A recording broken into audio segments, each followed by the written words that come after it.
Hello everyone, welcome to an Anita Sharkgirl video, which might be the last one. I might go to some of her old videos, but this will be the last new Anita Sharkgirl video in the sense that she won't be doing her tropes versus women videos anymore. I know guys, very shocking, I know, I was very surprised. Because last night I went on her Twitter to see what's going on, see if she's gonna upload a new tropes versus women video. And she announced it, but then she said it's going to be the last one. And I was like, what? So I figured the best way to send off an Anita Sharkgirl video is to read a message from Anita Sharkgirl herself. So let's get started. Let's read this. I'll put the timestamp in the description if you just want to get to the video indoor. So I'll do that in the description below. A message from Anita on the end of Tropes. Well, here we are, folks. I knew this day was coming, but it always seemed so far away. After 5 long years, Tropes versus women in video games is over. This is one of the most emotionally complicated projects I've ever created. You're talking about video games, Anita. I don't think it's that emotional. Just saying, but okay. It has been simultaneously awful and and wonderful, and the journey is one which I will most certainly never forget. Yeah, because you made money off it. One that would never have happened without the incredible and generous support of our nearly 7,000 Kickstarter backers and countless others who encouraged us along the way. On May 17th, 2012, I launched a very modest Kickstarter. I gotta say, if you're launching a Kickstarter and you think it's modest, I think saying, we launched a very modest Kickstarter, it just doesn't sound like you did, because if it's modest, the Kickstarter will speak for itself. Now, if someone goes out of their way to say, oh, you're taking money, this is not, like, modest at all, you might want to, argue that, but I kind of feel that this is the most condescending phrasing, and I think this whole article is going to come off condescending because that's Anita's tone forever. So let's continue. Hoping to raise 6,000 to make what was then going to be Feminist Frequency's next series, Tropes vs. Women in Video Games. At the time, my vision for the project, like the amount of money I was hoping to raise was fairly modest. A series, again, with the modesty. If the money that you wanted to raise was modest, people would think that genuinely. Of course, there are going to be people who are not going to think that, but, just saying that, oh, it's very modest, doesn't mean that everyone's going to have to agree with it because you said it. Like, I could say I think that DSP's goal is modest. That doesn't mean that it's true.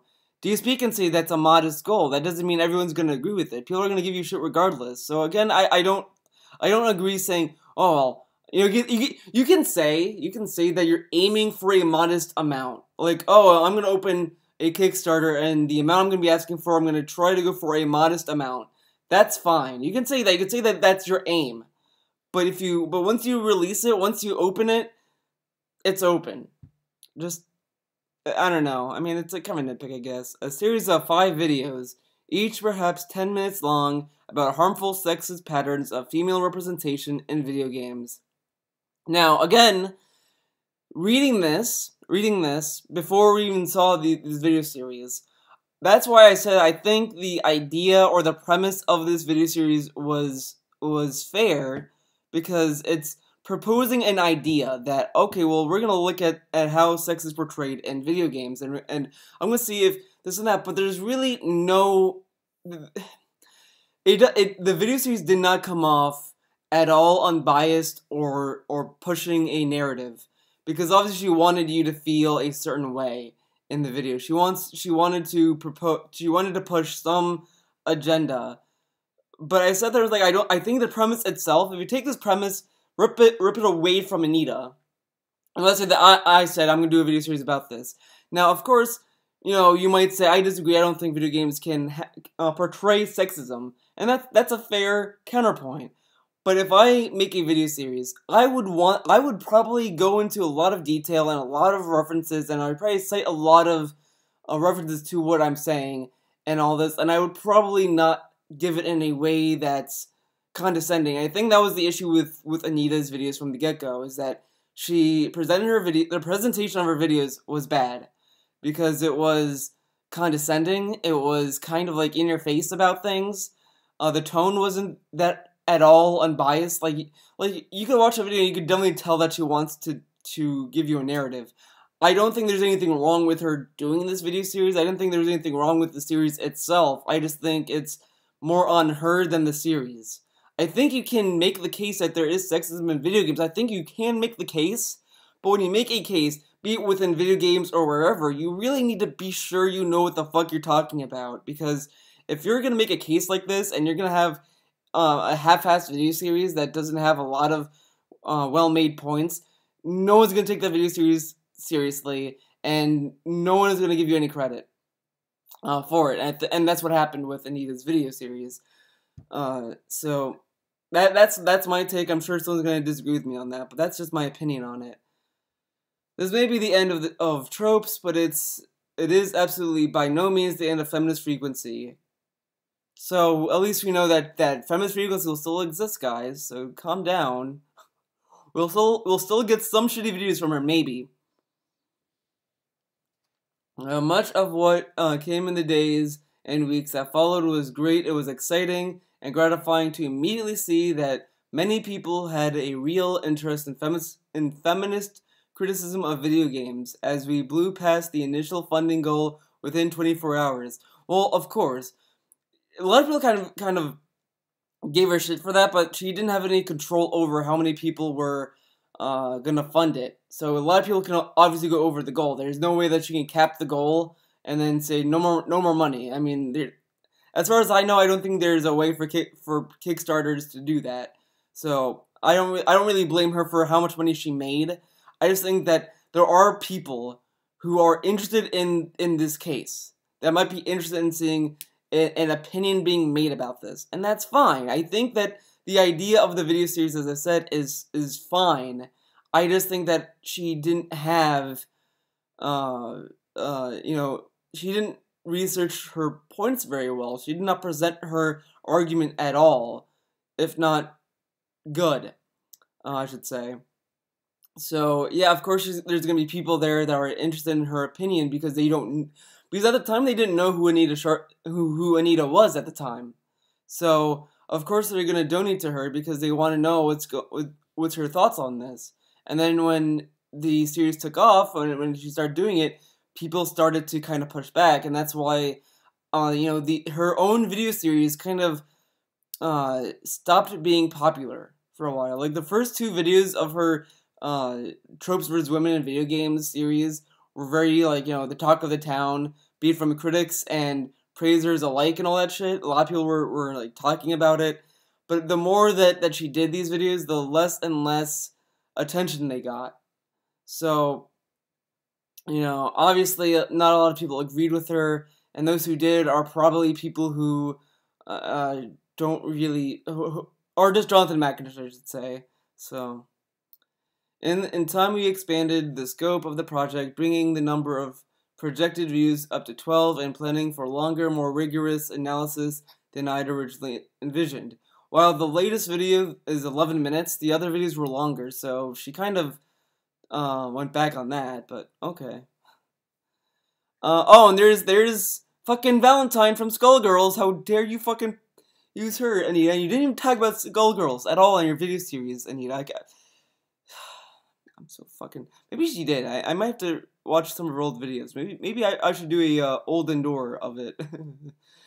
While this was happening, I was also watching in horror as cyber mobs, deeply threatened by the mere idea of feminist analysis of video games, mobilized en masse to disrupt my life. I'm sorry, Anita, but I'm not disagreeing with you. I'm not making these videos because you're a feminist. I don't think there's anything wrong with feminists or feminism. I just think that there's a lot of people like Anita who makes feminism to be some bad thing and makes it look bad.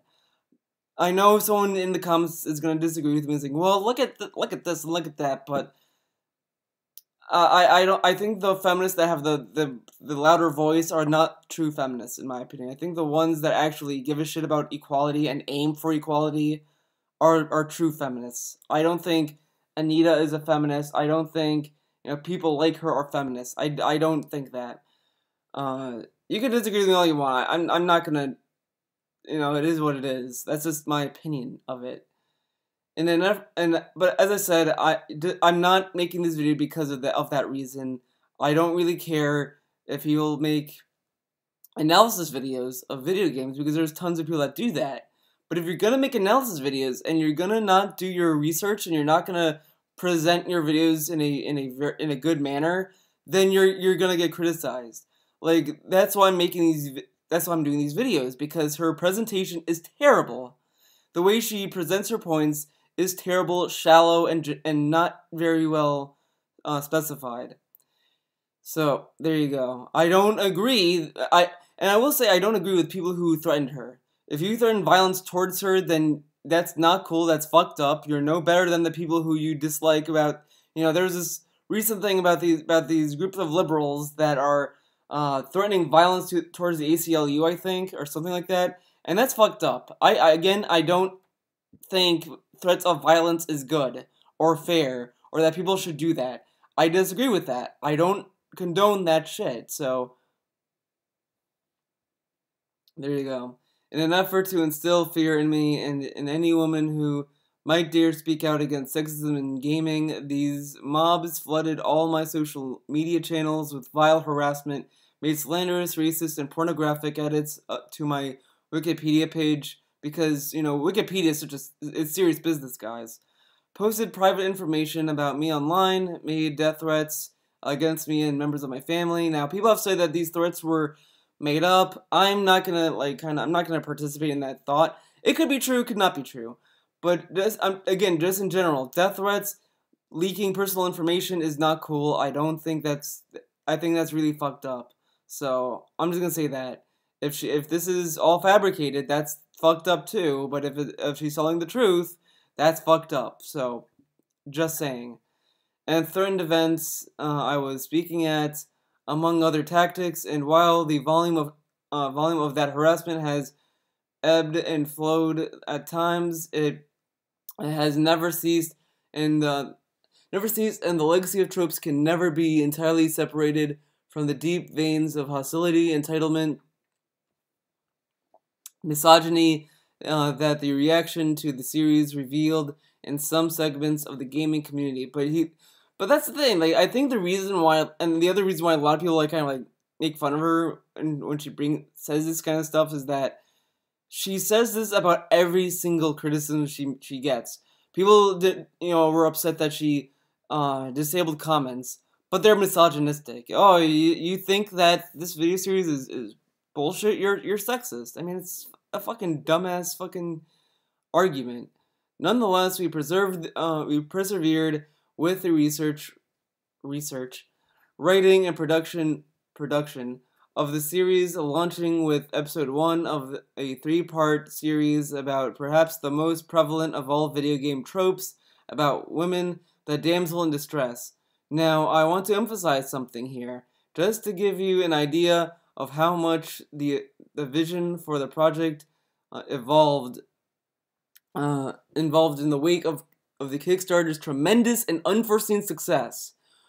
What had originally started as plans for 5 videos, each approximately 10 minutes in length, eventually premiered with 3 videos, all devoted to just one single trope.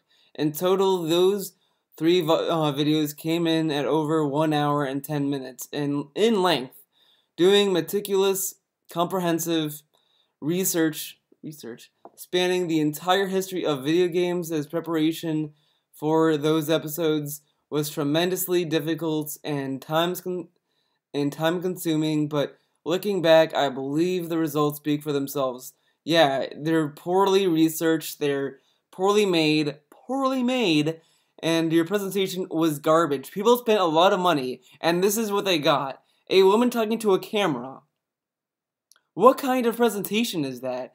She doesn't have a background. She didn't have a cool little set to sit in. No, she just had a monotone color behind her, and she's just sitting there like, "Hi everyone, I'm talking to you about sexism in video games," and it's so stale. Like, yeah, my background isn't that fucking entertaining, but you get to see a chair, and it's fucking ridiculous.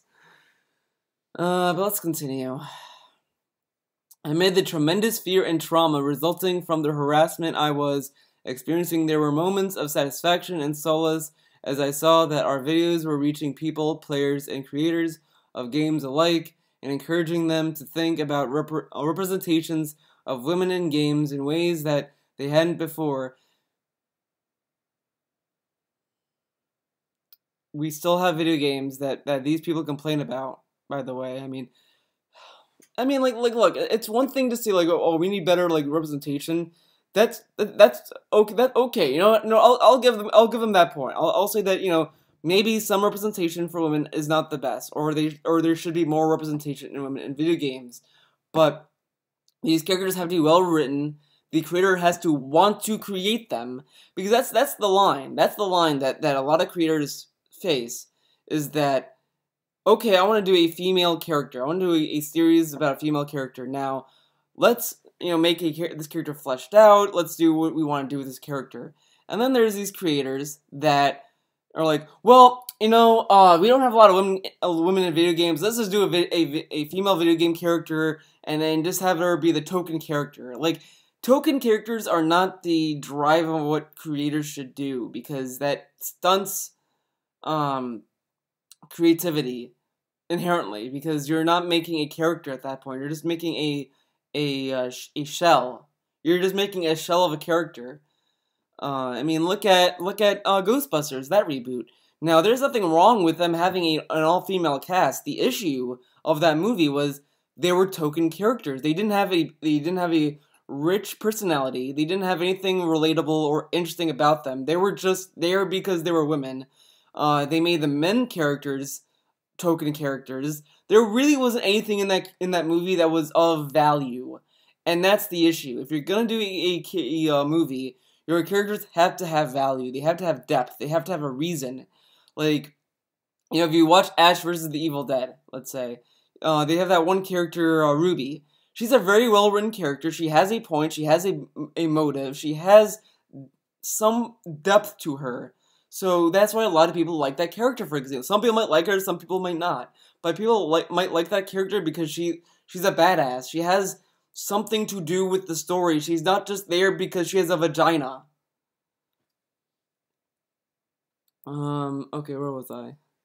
The messages of support and appreciation we received during that time were especially meaningful and helped me to persevere and continue believing in the importance and value of the work we were doing.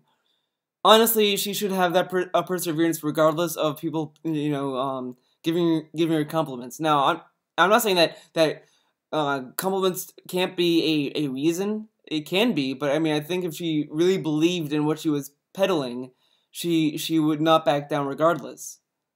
But okay, let's continue. However, during that time, even some of our most ardent supporters were understandably somewhat frustrated by the long research, writing, and production times between episodes. Really? Support? So if you gave someone money and they... No. People were mostly upset that they gave you money and they got a fucking... They got this. They paid money and this is what they got. That's what they were pissed off about.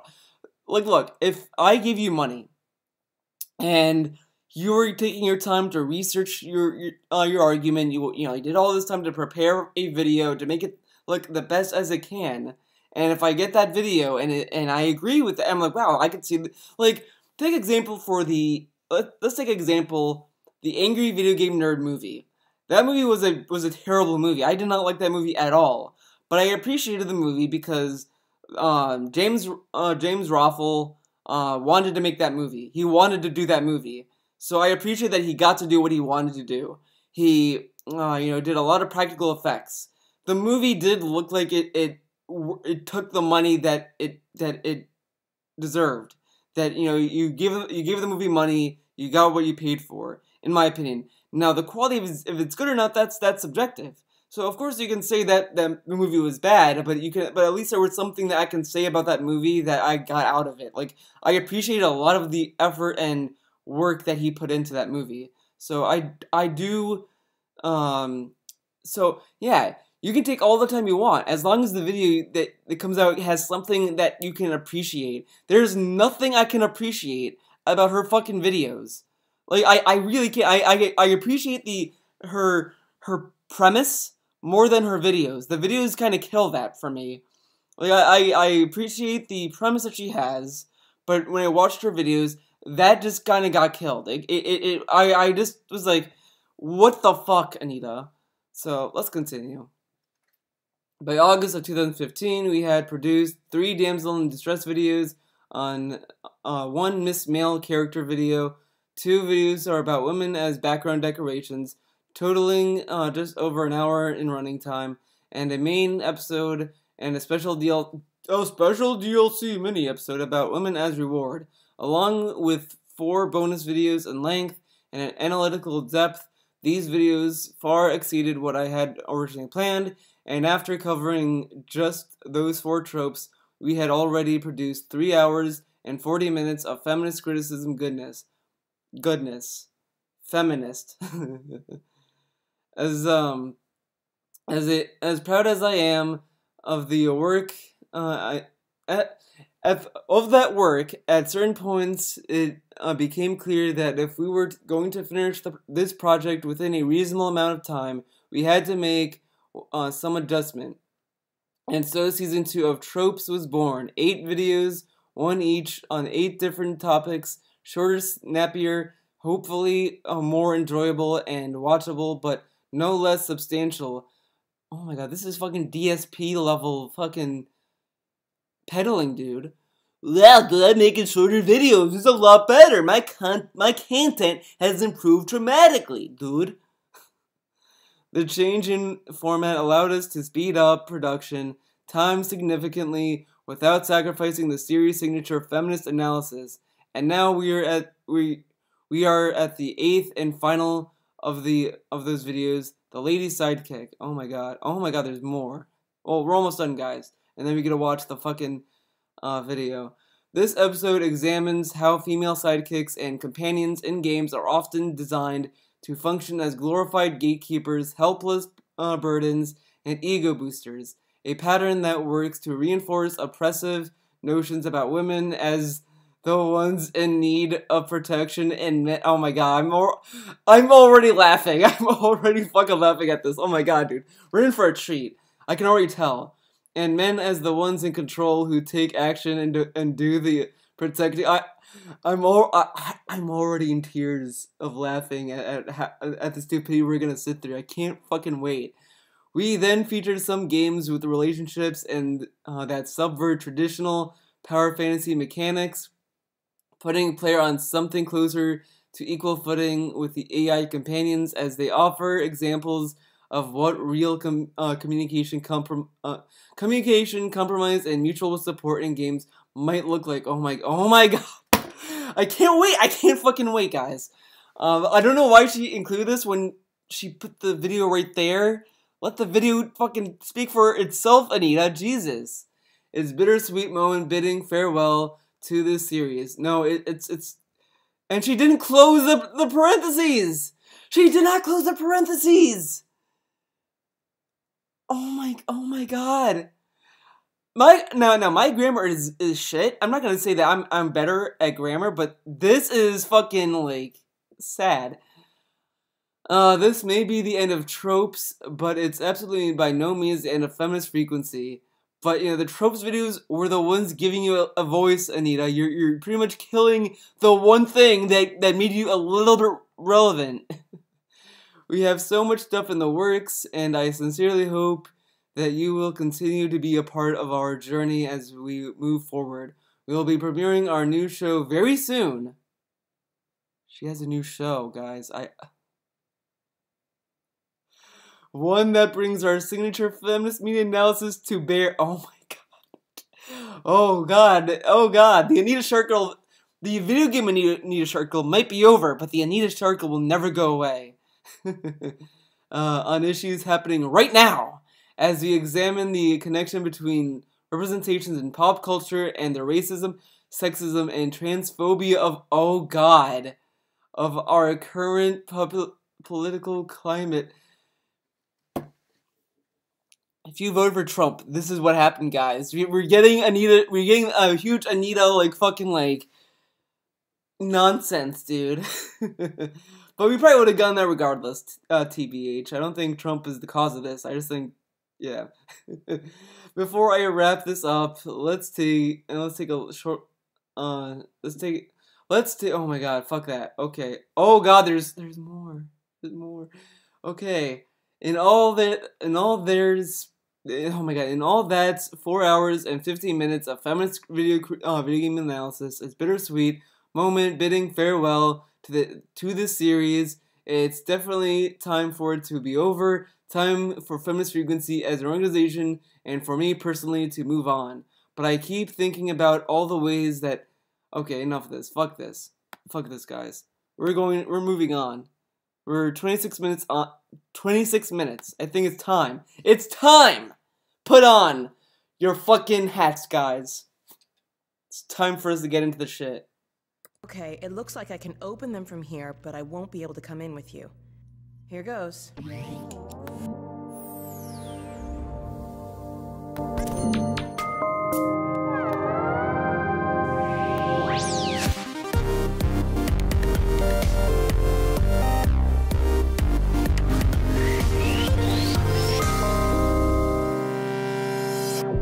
In 2013, 2K Games released BioShock Infinite, the eagerly anticipated follow-up to the earlier, hugely successful BioShock games. Infinite's story centers on a man named Booker DeWitt, a private investigator with a bloody past who takes on a mysterious assignment. Bring us the girl Booker DeWitt. And wipe away the dead. What follows is Booker's adventure to the flying city of Columbia, where the girl, Elizabeth, has been imprisoned in a tower for her entire life. Busting her out of captivity while she busts out of her corset, Booker shoots his way across Columbia, getting caught up in all sorts of drama in the process, as the game tells players a garbage story which suggests that oppressed people are just as bad as their oppressors. A garbage story. The ending was kind of whatever, but the story was at least interesting. But whatever. And that the truth is always somewhere in the middle. But that's much too big a can of worms for us to open in this video. Then Let's just focus on Elizabeth. Okay. Elizabeth possesses an incredible ability to open portals to other timelines, an ability that plays a significant role in the plot as Booker and Elizabeth hop forward and backward and from side to side in time, leaping from one version of Columbia to another, and sometimes thrusting Booker into the past or the future. So as a plot device which drives elements of the game's narrative, she's very significant. In gameplay terms, however, Elizabeth serves a different kind of role, that of a glorified door opener. Here you go. As with most shooters, BioShock Infinite often puts you into situations where you can't progress. Yeah, why can't Elizabeth get a gun and go around shooting people, guys? I mean, until you've cleared an area of enemies. The way it frequently does this is by blocking doors to the next area that can't be opened by Booker. Only Elizabeth can do this, which she does only when all the enemies have been killed. For all of her tremendous powers, Elizabeth is because you know, in real life, or you know, when you're like with other people, some people might have a skill that you don't have.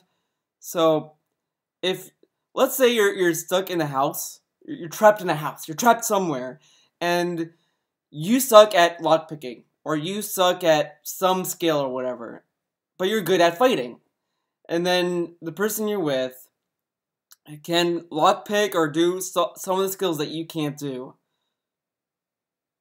You know what I'm getting at. Come on. By the game's mechanics to doing the most basic and menial of tasks, and waiting around for her to open a door becomes a significant aspect of how players experience her.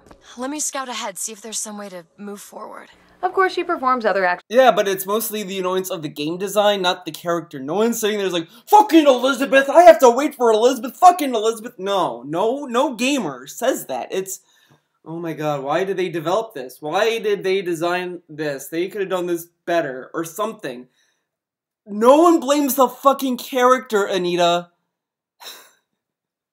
As well, sometimes tossing Booker ammo, first Oh my aid, or god. other useful items, or opening This is like Like, fucking classic Anita. Thinking that gamers blame fucking video game characters for how they're scripted to act. Which he can have her summon things like weapons or killer robots to help him in combat.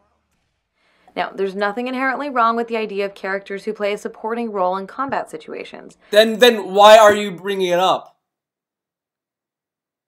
What a great face. What a great face that I paused on. She looks like she fucking...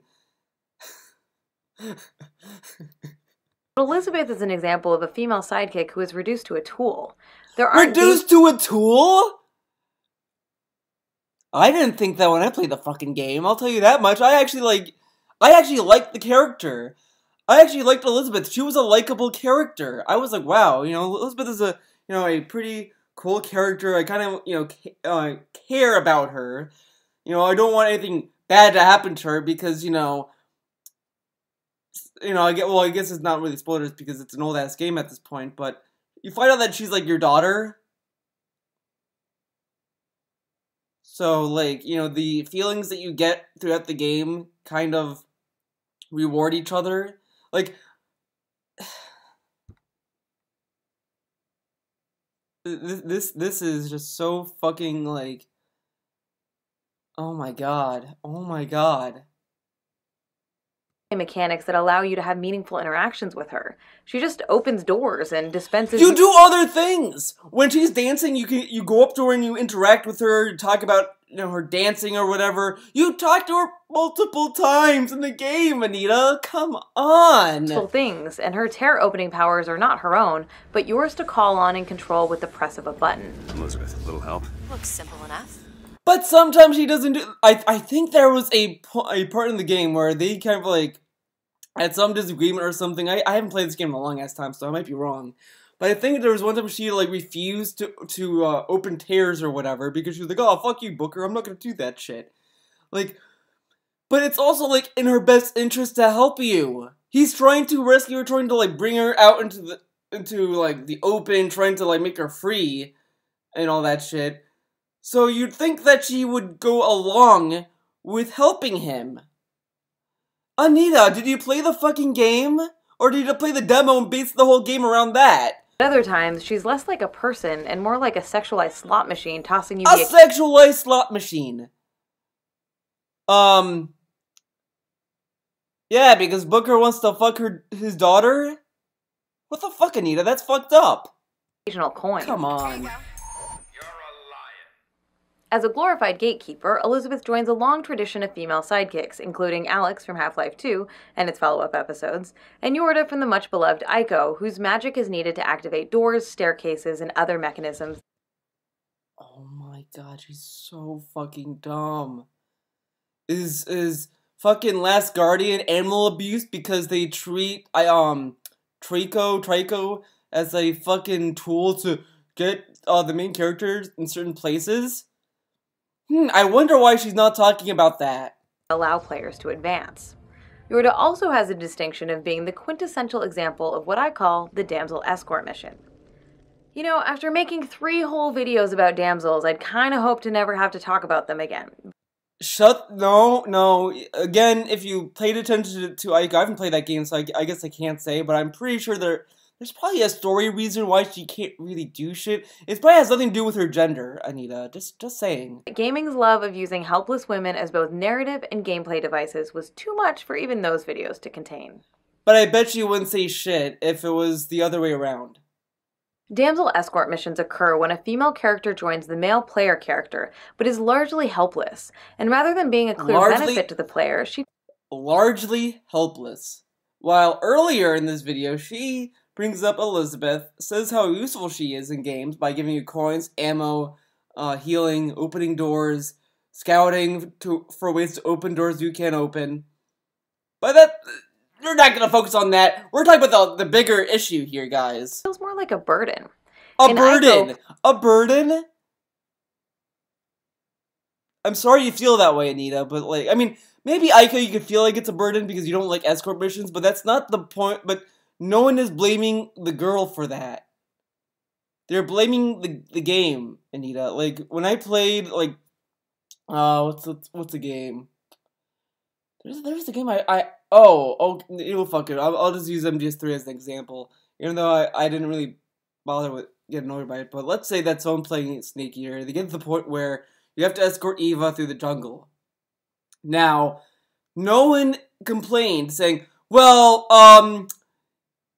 women suck because look at Eva in MGS3. She always shoots, she's eating all my food, and, you know, she always drags me down, dude. It's Eva's fault. No one fucking says that. The issue is the game. It's the game's fault. Whoever designed that part designed it that way. Like, they could have designed it any other way, but they didn't design it because, oh, well, Eva's a woman, therefore she has to be, the damsel, or you have to, like, escort her. That's not what happens. It's like, well, you're playing as a character. It would really not really make sense gameplay-wise for your character to be, like, you know, being in Eva's shoes. It's better to, like, have it be that character because you can kind of, you know, get through it. It's to make the game a little bit less frustrating, and that's the thing with MGS3, that the reason why I don't really care about the Eva thing, because you can get around it easily. Players free Yorda from a cage early on. She then joins Aiko on this journey, and much of the game consists of solving puzzles so that Yorda, who can't make leaps or climb walls on her own, can traverse the environment. Meanwhile, players also need to protect her from the shadow monsters who sometimes try to whisk her away. Spoiler alert. Yes, in the ending cutscene, Yorda carries Aiko out of the crumbling castle, but what the narrative tells us or shows us in the end doesn't undo the impact of how we experience a character through the gameplay. Another classic damsel escort mission occurs. That's a pretty cool ending, TBH. In Resident Evil 4, where Ashley Graham, the president's daughter, has caused players tremendous frustration over the years by burdening them with the need to protect and manage her. Yeah, and then you can give her armor and she won't be able to be picked up ever again. Isn't that great? Like, yeah, that's annoying, but that's what makes the game challenging. Like, Anita, the point why Ashley isn't, like, a fucking combatant is because she's a civilian. Yeah, it has nothing to do with her gender. So, Anita, you're telling me, if you were kidnapped by terrorists, and these people were going to kill you or kidnap you, you're gonna just know how to aim and shoot, use a gun. You know, you're gonna be able to, like any general civilian, yeah, they'll most likely defend themselves, you know, however they can. But, you know, if you're going against terrorists, I'm pretty sure terrorists are, like, trained and they know how to fight. So I'm sure a random civilian will not stand up against someone who is skilled. That's why we have an army. I mean, imagine if we had a bunch of random civilians join the army, get no training, and then have them fight our wars. Just picture how much of a shit show that would be. That's why people train to get good at fighting and all that. That's why you take classes in self-defense. You're not going to know innately to self-defend. Not everyone does that. Not everyone thinks, oh, I don't need to defend myself because I'm never going to get in that situation.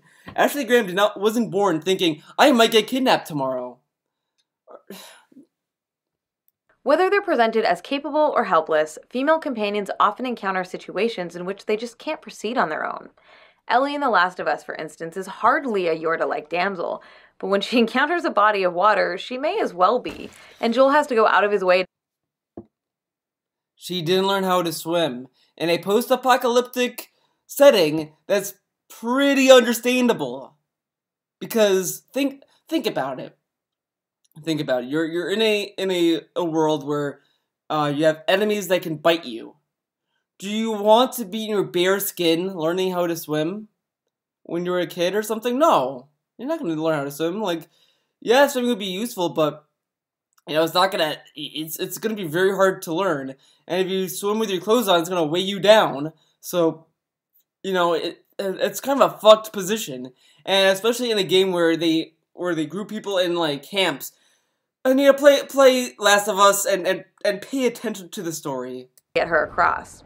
Now look, there's a lot to admire about The Last of Us, but I guarantee you nobody's favorite part of that game was helping Ellie get across the water. No one cared because Ellie couldn't die, so you don't get bullshit deaths like you do in Resident Evil 5. The swimming part is, like, easy. The only time I had annoyance with Last of Us was sometimes I was in a certain environment and I couldn't see shit. That's, you know, I think was like when you're with the people from Hartford, and you're going through like a power plant or something, and there's like it's dark, it's very hard to see, but that's really it. I didn't sit there like, oh, I have to help her swim. Oh my god, guys, this is so hard. No fucking gamer bitched about it because it's not that big of a deal. A good rule of thumb is that if you spend any portion of a game carrying a female character around, it's a pretty safe bet that it at least has some elements of the damsel escort mission. No, because no one gives a shit about the fucking gender.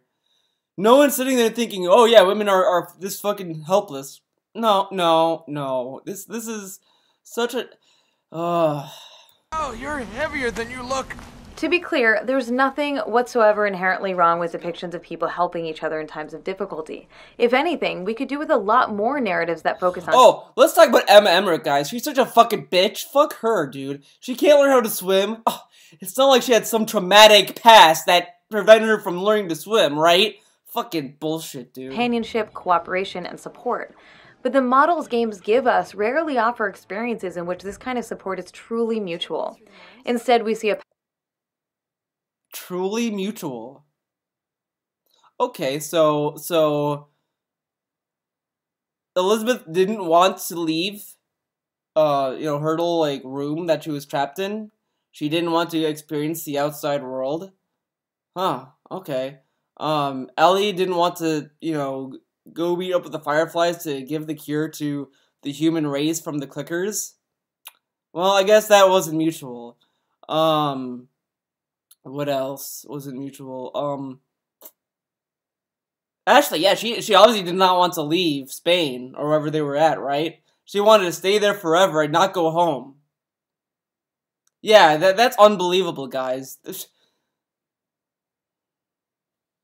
Pattern of men frequently caring and helping women in situations where they're otherwise helpless. This pattern is rooted in sexist ideas about men as protectors and women as the ones who need this kind of protection. It's coded into the gameplay that men are the ones who kill and protect, and that women are the ones who experience moments of helplessness and need to be carried. When these female characters are of aid to the player, it's often in rudimentary ways, as a glorified door opener, or even as a more... Yeah, because Ellie killing clickers with her knife is pretty pointless, right? You never use that in game, right? Basic tool. In the Ocarina of Time dungeon, inside Jabu Jabu's belly, players must carry the snobby Princess Ruto around, at one point even using her as a weight to press down a switch. Wow, that's kind of mean, calling her snobby. She's a fucking princess, Anita. Show some fucking respect. In Metal Gear Solid 5, you've got 4 sidekick options to take with you on missions. What? Now we're gonna talk about MGS5, okay. A dog, a horse, a robot, and a woman. She's a...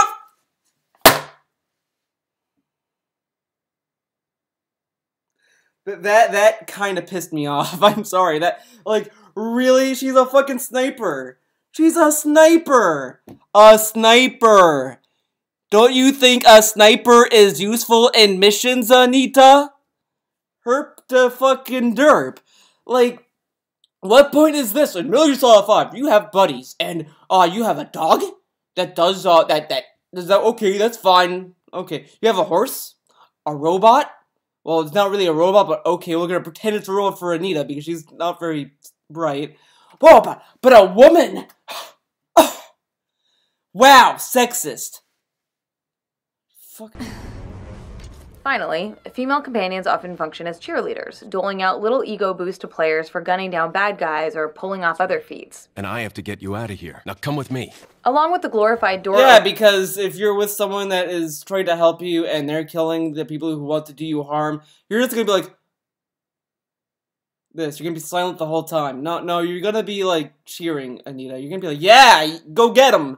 Like, come on. And the damsel-like aspects, female sidekicks are there to make players feel better about themselves, to make them feel important and skilled.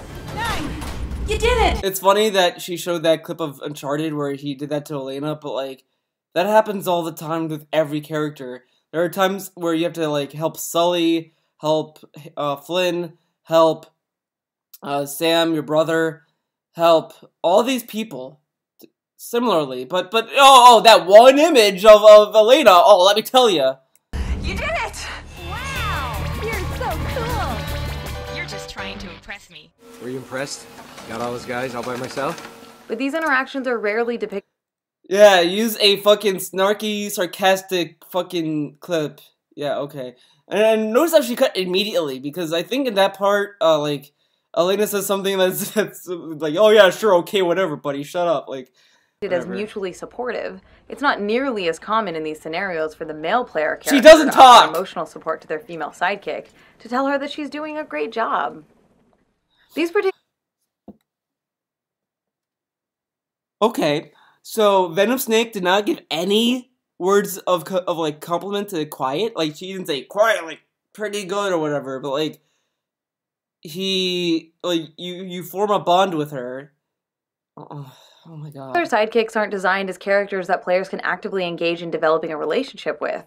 Characters who are fully fleshed out people with their own goals and desires that sometimes require players to compromise their own wants or desires.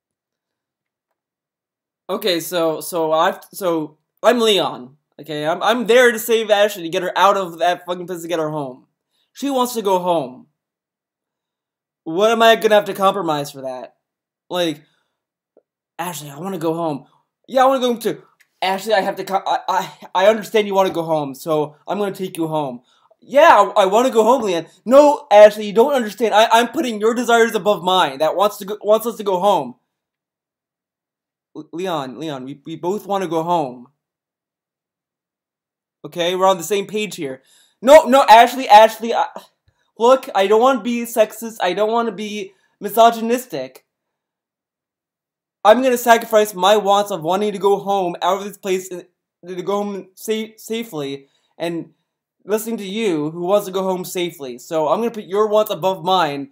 That's also to go home. Anita, you're a fucking idiot.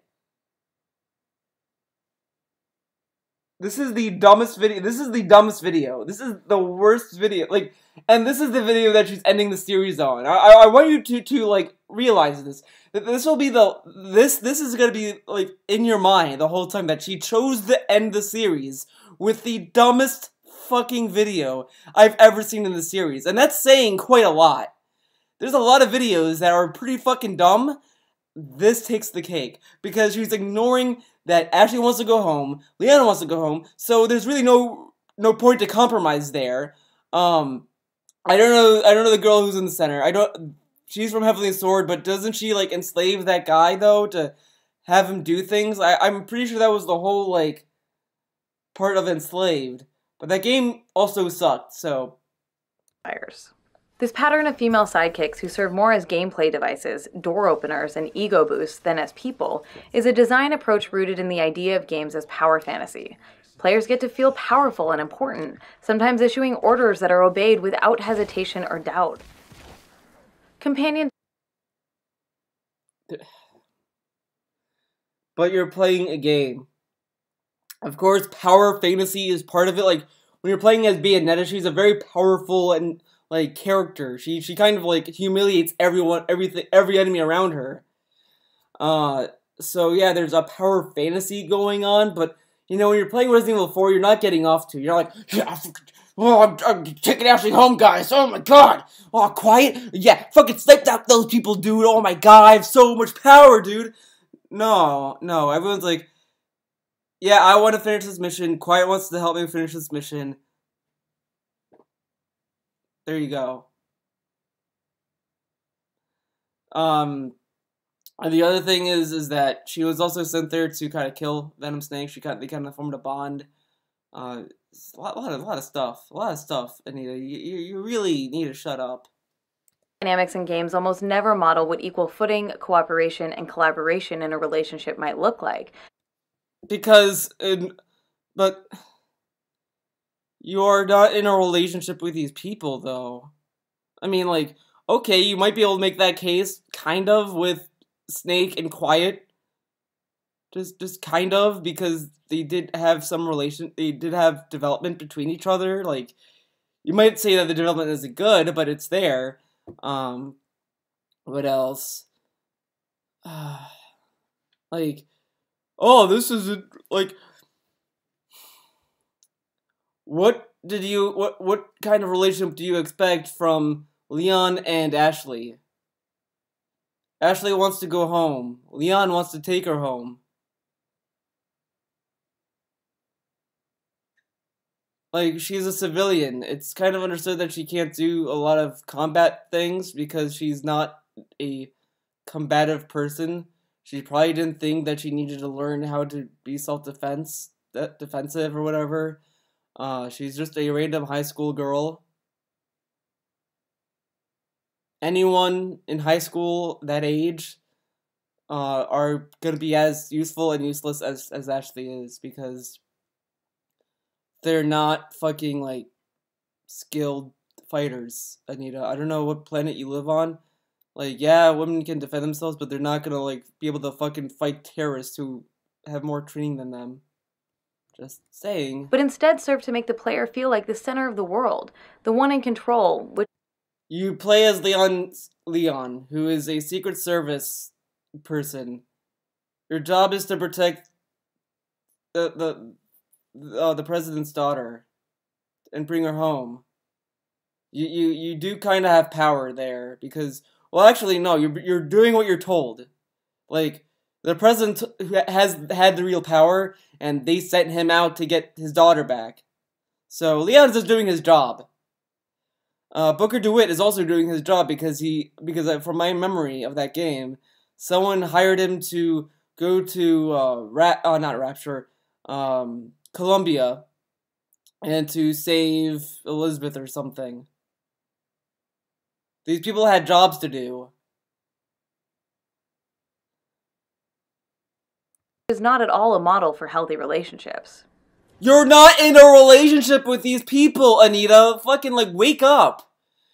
Leon isn't saving the daughter to, like, oh, I'm gonna be able to fucking marry her, dude. No, this isn't about fucking relationships. Of course, a huge number of games focus on men fighting alongside other men, and in these games, the male companions often have some of the same characteristics we sometimes see in female companions. And that's at least 10 more. Oh, okay, so, okay. Confirms Hunter 2-1, good shooting. It's very common for male characters to compliment the player on their good shooting, or to breach a door that the player character can't open himself. However, typically these characters are presented as equal participants in the conflict.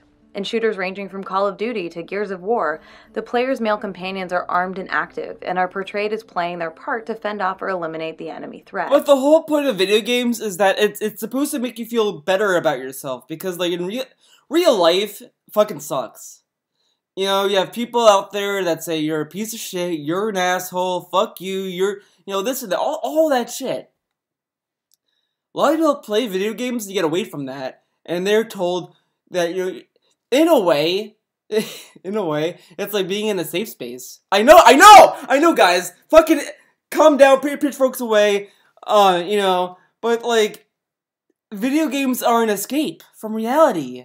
You know, that's why, like, it's hypocritical for, like, Anita to praise safe spaces, like, oh, we need safe spaces for our communities, and then say, well, video games should not compliment the gamer, that's stupid and sexist and all that kind of shit. No, like, you know, life fucking sucks. People play video games to get away from that shit.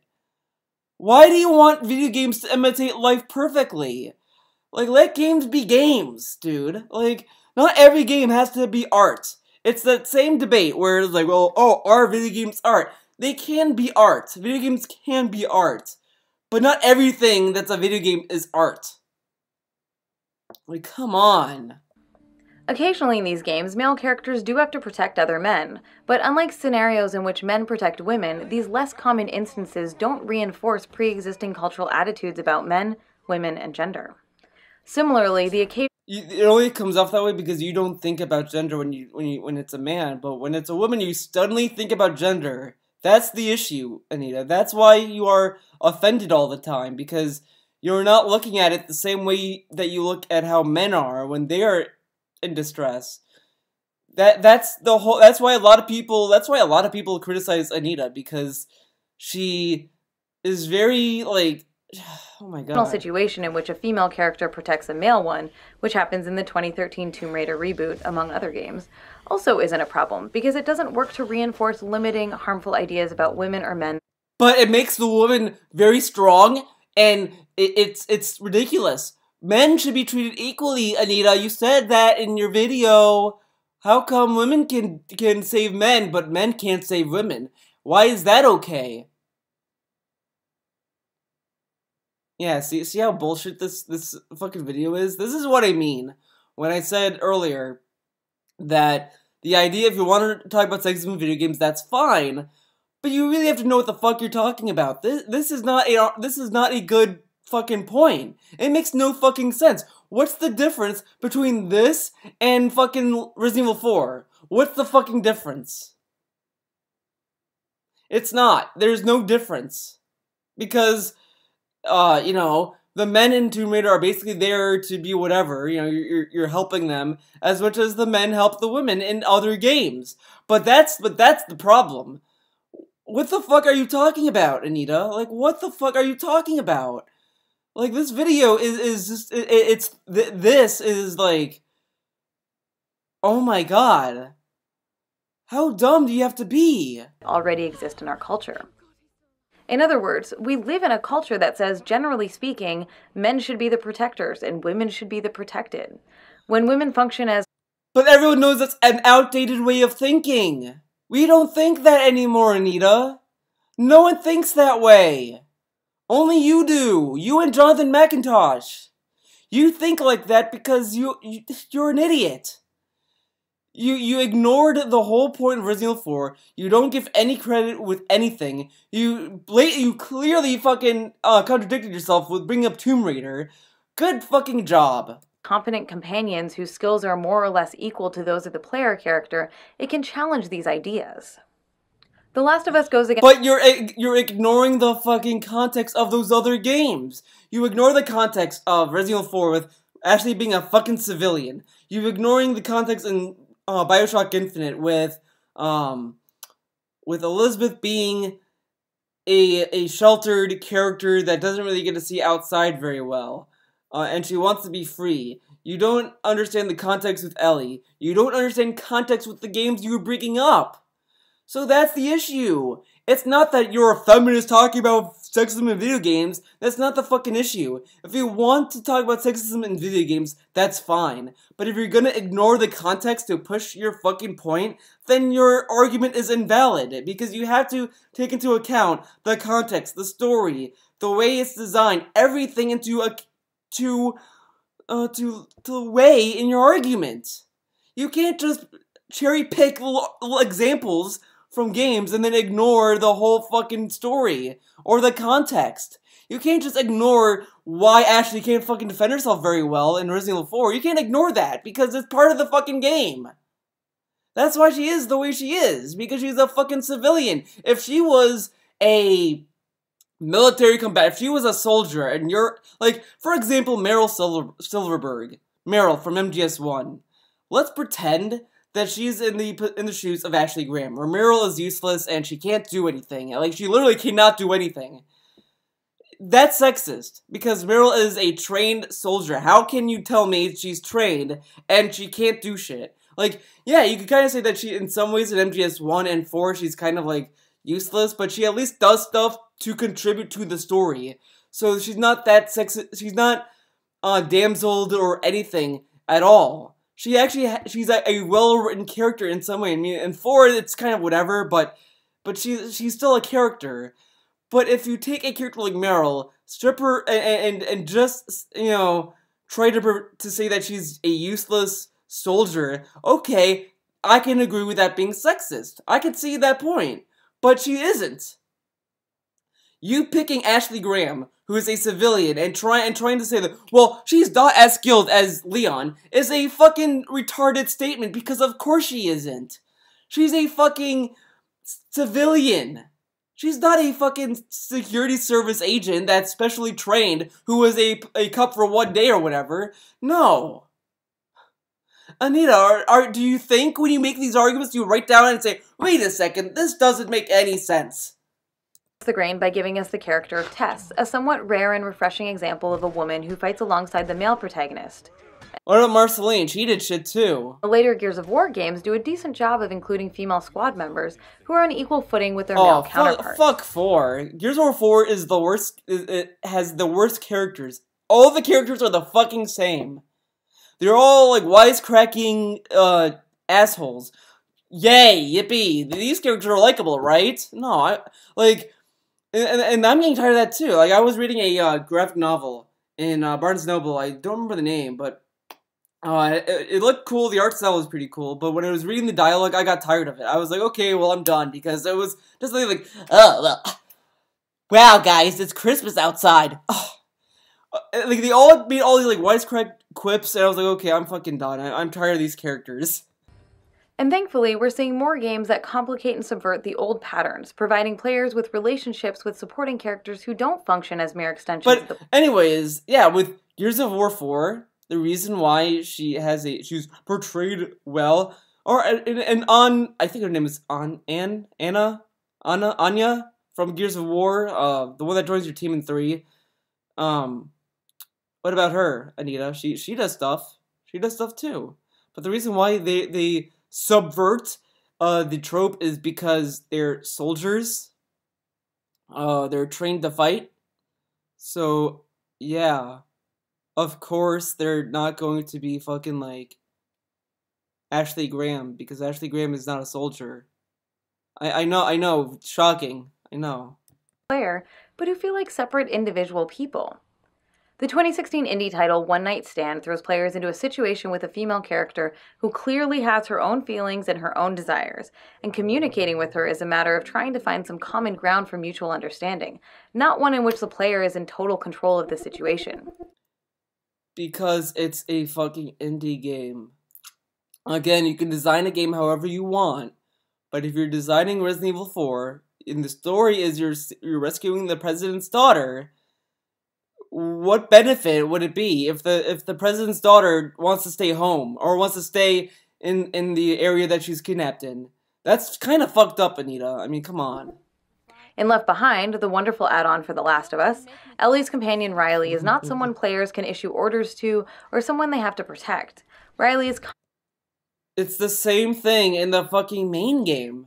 Joel didn't have to like do a lot of commanding for Ellie because they both wanted the same fucking thing. Constantly active. If anything, the whole arc between Joel and Ellie was that Ellie wanted to prove herself prove her worth with Joel.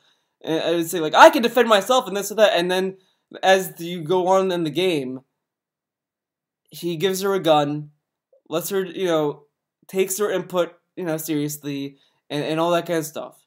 But, okay. Taking control of the situation, sometimes competing and being playful with Ellie, and as a result, she doesn't feel anything like the companion. But the game designed that. That's scripted. It's a scripted event. Characters in most games, or even anything like Ellie herself felt in the original game. Instead, she feels much more like a real person accompanying Ellie on the journey. Because she didn't have loss yet. She didn't lose anyone yet. I mean, I think she lost her mom, but that's just basically it. Whatever. And while Trico in 2016's The Last Guardian I brought Trico up. Not be a human character, he does possess some of the characteristics we'd like to see more of in human companions.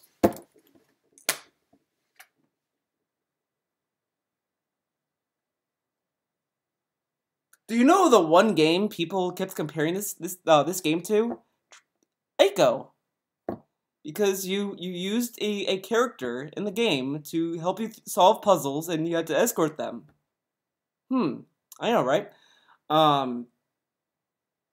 Trico has the same use and value, get this, as every single character she brought up in this video.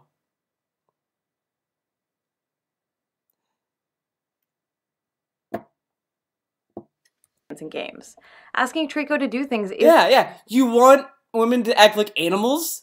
Wow, that's pretty fucked up, Anita. I like women to be, like people, not animals.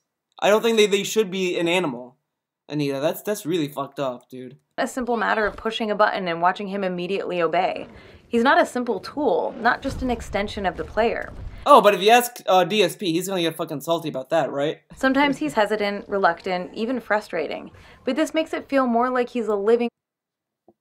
How much you wanna bet? How much you wanna fucking bet that if they had a female character that's as annoying as Trico or whatever, she would bitch about that. She'd be like, well, women are not dumb. Women can think for themselves and do things without having to be frustrated, and not frustrating. I guarantee she would bitch about it. So yeah, I'm not buying this, Anita. I'm not buying what you're selling. This video is a huge lie. This video is fucking bullshit. I really think you are an idiot for making this video. This is the dumbest video to end a dumbass series on. Good job. Good fucking job. Breathing creature with thoughts and feelings of his own, and by taking time to pet him, you can sometimes to him in ways that fall outside of the requirements of the gameplay and the story. How come I have the feeling if a game lets you pet a girl, or, you know, whatever, she's gonna get angry about that? I just have a crazy feeling. And crucially, Trico is often the one protecting the player, rather than the other way around. He does not exist to fuel a power fantasy, but to allow for gameplay mechanics that focus on cooperation, care, and helping each other. Kinda like Ellie in The Last of Us, because she has a knife, and her knife is infinite, so she can stab clickers a lot, so sometimes she does that, sometimes she doesn't, which can be fucking whatever, but... Well, I guess she has independent will, guys. That's why she doesn't do it. Again, she listed examples of other characters that does this kind of stuff as well. But you don't consider opening doors and all that stuff to be helpful? I mean, we discredit some people, Anita. I mean, some people are not as good as you to fight things. When supporting female characters in games don't have this kind of depth, when they exist primarily to be protected or to be ordered around, they not only reinforce harmful ideas... But you're ordering around Trico, though. In the whole game, you're ordering him around. He might not listen at first, but you still do that. About gender, they also fail as characters. Regardless of their gender, race, class, or sexuality, a person is more than a tool, and more than a burden. And game... How are any of these characters that you listed in the game a burden? Like, yeah, Ashley can be a burden, but it's part of the challenge. And if anything, if you're good at the game, it's not a burden. Like, I played Resident Evil 4 like a lot of times. I don't ever have an issue with saving Ashley. It's actually rare. Like, there are a few times where the enemies get her, but it's not like, you know, hard. Can and should give us mechanics and stories that reflect that. What a terrible fucking video. Alright, guys. That's it. I went far too long. This is a mega episode of Anita Sharkgirl. Now, this is the end for Tropes versus Women. Or at least the end of the newer videos. I might go back and watch the old ones, but that's it, guys. She ended the series with this shitty-ass, terrible fucking video. I really don't know. I really don't know if there was a video before this that was this bad, because this one was really bad, and really dumb. So, thank you for watching. See you in the next video.